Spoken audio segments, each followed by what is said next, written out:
Hi, how y'all doing? My name's Scott with 802 Outdoor Adventures, and I put together a little video here of what I do after I get home, after gold panning.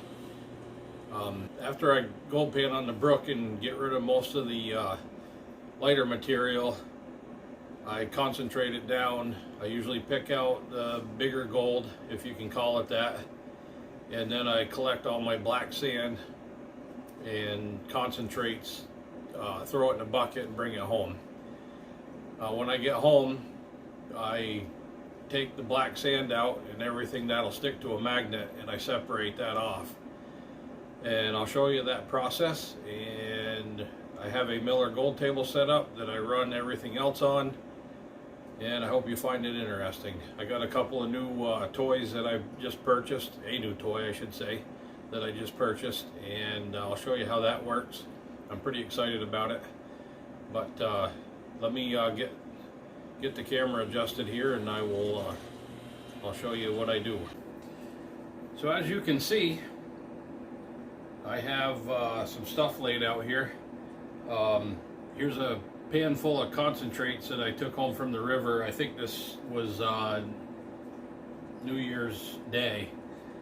And what I normally do is I take a little magnet here that I purchased at a hobby store down in Marlborough, New Hampshire, called Streeters.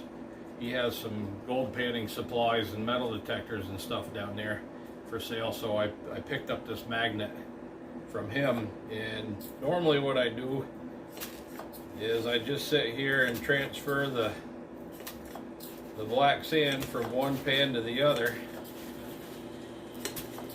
And I don't know if you can see that on camera, but as I do this, it picks up a lot of the lighter material with the black sand, and chances are it's probably picking up some of the gold too. So I'll do that once, and then I'll go through it again, and so on and so on. And each time I do that, the lighter material that's left behind is thinner and thinner. So that's the little magnet that I used to use. But recently, I just picked up a new toy. It is the Spin It Off tool, spinitoff.net. I saw this featured on a video I think that Jeff Williams did a while ago. He went to a trade show, and I was impressed. I thought this was the coolest thing since sliced bread, honestly. And just recently I saw Mike Pung using it, and he did a little bit of a review on it. And honestly, I've had it for a few days now, and I've played around with it, and this thing is totally awesome. It is going to speed up my process by a lot. And what you do is you just pull the trigger. There's a set of magnets in here, and you pull the trigger, and that gold starts to dance. And the theory is it picks up the black sand and leaves all the lighter material behind. So we'll see. It picked up very little light material out of that. You can see it reaching right down in there and grabbing it all. Boy, these are some pretty powerful magnets too.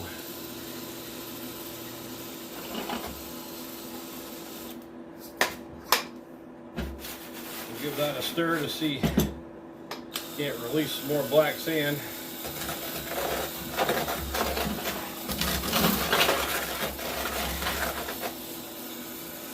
You can see the material dancing. That's incredible.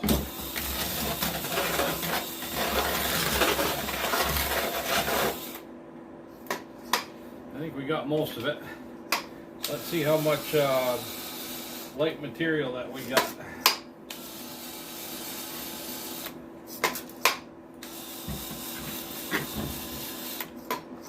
what would have taken me 20 or 30 minutes before, that's all we have left. I mean, it would have taken me four transfers with that magnet and probably 20 minutes to get that amount done. We'll do it one more time just to see if we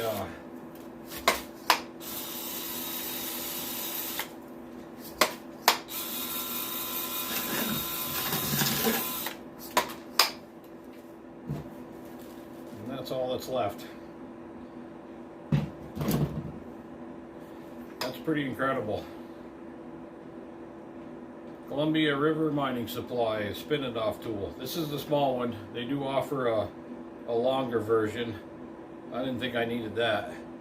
Plus I'm kind of planning on taking this to the river with me and checking it out in the wet sand and seeing what it'll do for me up there.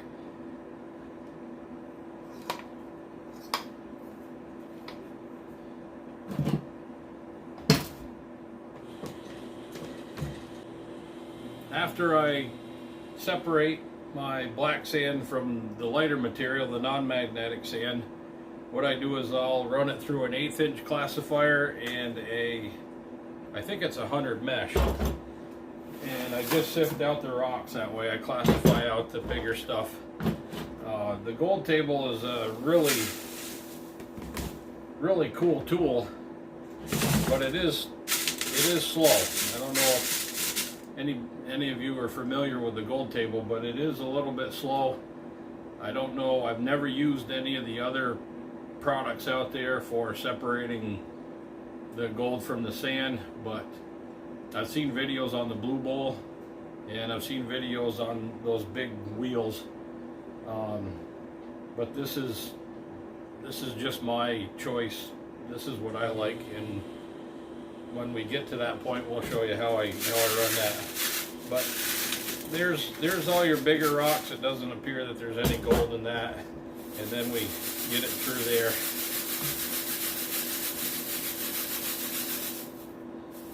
And what I'll do is I'll take this and really inspect this, because I have found gold in this material before. So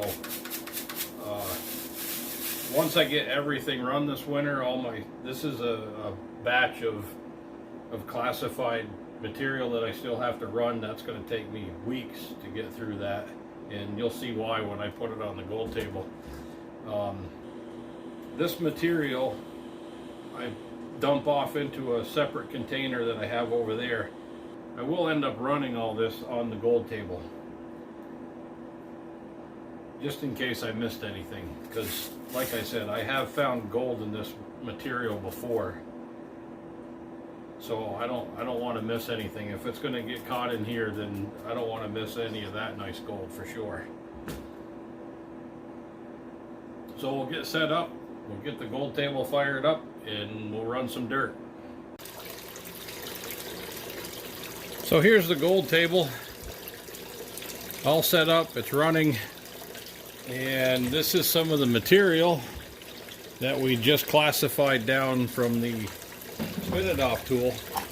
So what I normally do is I take a tablespoon of material and I just sort of tip the spoon up into the water flow, and I let the material soak up the water, because if you dump it in dry, a fair amount of that material will just float on top of the water and it'll go right over. So I don't want to take the chance on losing any gold. But you can see at first it carries away a fair amount of material, and it does a pretty decent job at leaving the heavier stuff behind. I've got the table tipped more than what is recommended because I want it to move material. The downside of doing that is your smaller gold, your gold that's a little more chunky, a little rounder, like needle shaped gold, will roll. So you have to babysit this thing. A lot of times I'll just dump some dirt on here and let it run. Sometimes I take a break or whatever.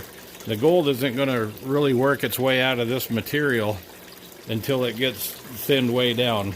And I can let this run like this for hours and it'll keep washing that material away, keep chiseling away at it, but you're going to find that you're going to have to brush it. So that's what we're going to do. We're going to brush it around to speed this process up.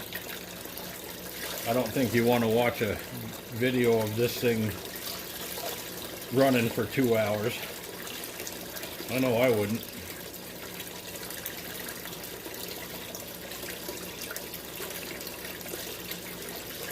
So we'll just sweep some of this around, stir it up a little.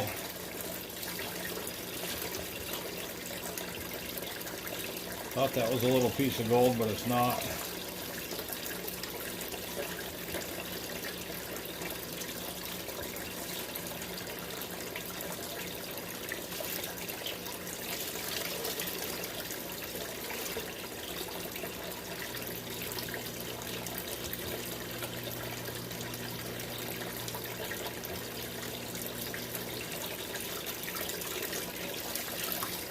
Now I'm pretty sure that this material does have some gold in it.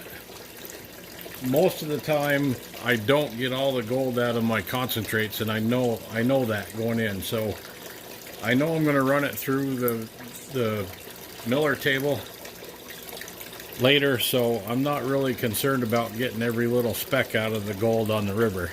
I'll get, like I said, the bigger stuff, and whatever's left over I'll bring home and do that process I just showed you. And there is a little piece of gold in here. That one. Oh.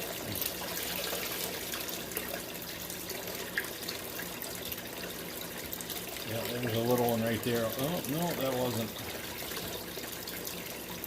Yeah, I guess it was. It was stuck in my brush. So you can see, I don't know, can you see that?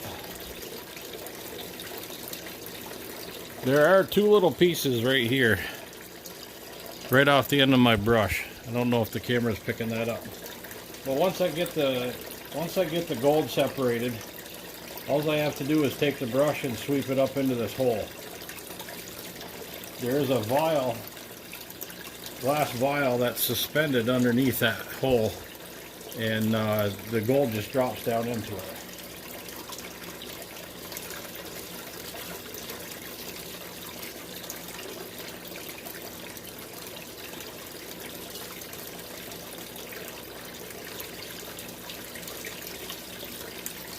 I think one little piece rolled away on me while I was talking and not paying attention, but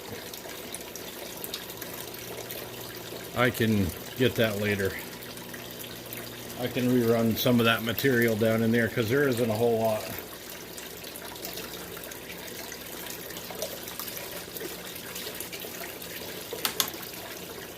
So let's do one more spoonful here. See what else I left behind.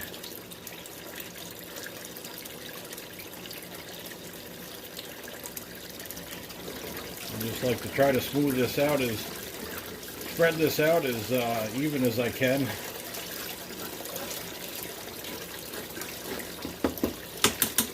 And I don't mind the fact that it's really slow. I don't have any other winter hobbies. Except for maple sugaring in the spring, so I can sit down here for hours and play with this. My kids are gone. My wife works 12-hour days, and she won't be home until later, so it's either this or sit on my butt watching TV. And you know how now that goes. There's nothing on anyway, so unless Gold Rush is on.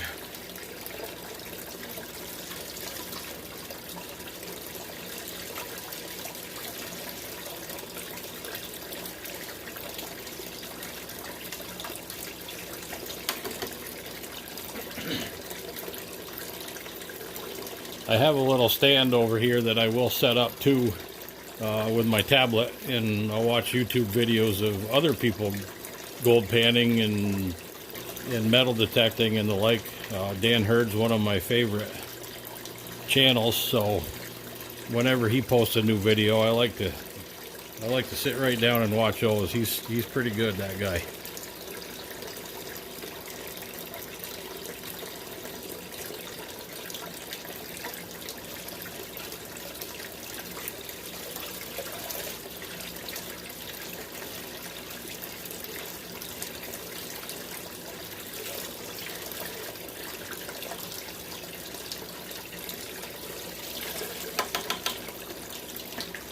here in Vermont, there's no such thing as having a claim, so when you open up a hole in the river, there's always a chance that somebody else is going to jump in there and dig it on you.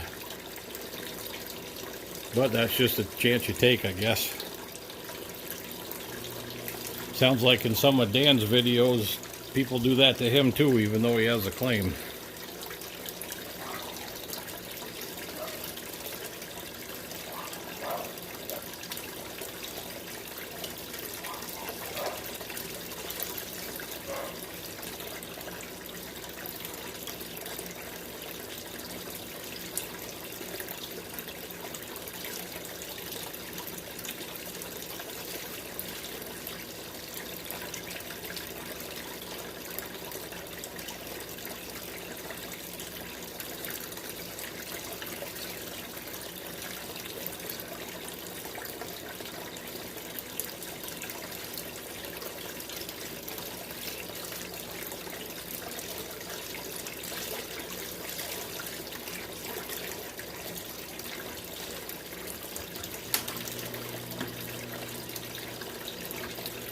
Okay, it looks like we have 3 little pieces of gold on there. I don't know if the camera can pick that up.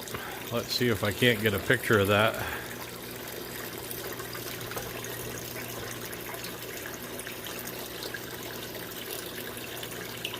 Yeah, right there. There we go.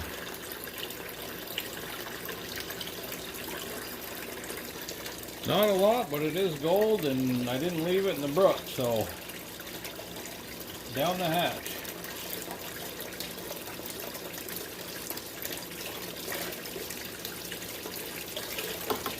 Well, I think that's all we'll do for now. I think I've showed you everything that I wanted to go over today on this video. Just a little bit of how I take care of my concentrates. I just appreciate you all watching. And until next time, keep your powder dry.